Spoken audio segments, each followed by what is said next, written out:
Welcome back to Valli cooking. நம்ம இன்றைக்கி இந்த வீடியோவில் சம்மருக்கு செம்ம ரெஃப்ரெஷிங்காக இருக்கிற ஒரு சூப்பரான ஹெல்த்தியான ட்ரிங்க் பார்க்க போகிறோம். நாவல் பழத்தை வச்சு இந்த மாதிரி ஒரு மில்க் ஷேக் தான் இந்த வீடியோவில் பார்க்க போகிறோம். ஸோ ஜென்ரலி நாவல் பழம் வந்து உப்பு மிளகாப்பொடிலாம் போட்டு வெறுமனை சாப்பிட்றதுக்கே ஈஸியாக இருக்கும். பட் இப்போ இருக்க கிட்ஸ்லாம் சாப்பிட மாட்டேங்கிறாங்க. அதனால நீங்கள் இந்த மாதிரி ஒரு ட்ரிங்க் மாதிரி பண்ணி கொடுத்தீங்கன்னா கண்டிப்பாக குழந்தைங்களுக்கு பிடிக்கும். ஸோ இது வந்து சம்மர் லைக் இந்த சீசனல் ஃபுட் இது.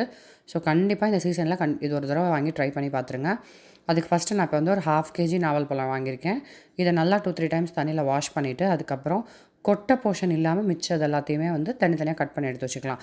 இந்த நாவல் பழத்தில் வந்து நிறைய ஹெல்த் பெனிஃபிட்ஸ் இருக்குது உங்களுக்கு. நம்மளோட ஆன்டிஏஜிங் நம்ம ப்ளூபெர்ரி சாப்பிட்றோம்ல, அதெல்லாம் விட இது நல்லா இன்னும் நம்மளுக்கு பெனிஃபிட் இருக்கும். கொலாஜன் பூஸ்ட் பண்ணுது, அதுக்கப்புறம் இம்யூனிட்டிஸை நல்லா டெவலப் பண்ணுறதுக்கு ஹெல்ப் பண்ணுது. இந்த மாதிரி நிறையா பெனிஃபிட்ஸ் இருக்குது. அது எல்லாமே என்னங்கிறத நான் ஸ்க்ரீனில் ஆல்ரெடி போட்டிருக்கேன். அதையும் செக் ஆன் பண்ணுங்கள். அதுக்கப்புறம் இந்த எல்லா பழத்தையும் நான் வந்து கட் பண்ணி வச்சுட்டேன்.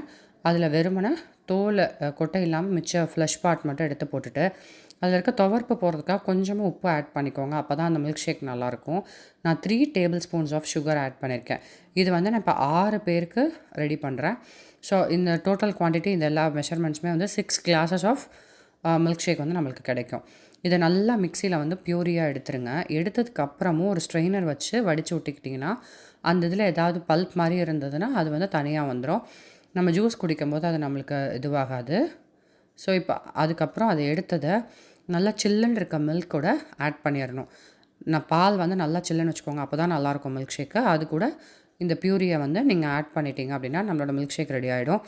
ஸோ சின்ஸ் இன்னும் நல்லா ஹெல்த் பெனிஃபிட்ஸாக இருக்கணும், கூலிங் எஃபெக்ட் இருக்கணும்னு சொல்லி ஆல்ரெடி 1/2 hour சப்ஜா சீட்ஸ் ஊற வச்சு அதையும் அது கூட ஆட் பண்ணிவிட்டேன். இதில் வந்து நீங்கள் பாதாம் பிசின் வேணாலும் ஆட் பண்ணிக்கலாம். ஸோ இந்த மாதிரி ரெடி பண்ண மில்க் ஷேக்கை வந்து கிட்ஸ்க்கு கொடுத்தீங்கன்னா கண்டிப்பாக நாவல் பழம் வந்து அவங்க ஈஸியாக எடுத்துக்கிறதுக்கு ஹெல்ப்ஃபுல்லாக இருக்கும். இந்த மாதிரி டிஃப்ரெண்ட்டான ரெசிபீஸ்க்கு கண்டிப்பாக நம்ம சேனலை ஃபாலோ பண்ணிக்கோங்க. நான் இன்னொரு சூப்பரான வீடியோவில் ரெசிபியோட வந்து உங்களை மீட் பண்ணுறேன். அது வரைக்கும் stay tune to Valli cooking. Thanks for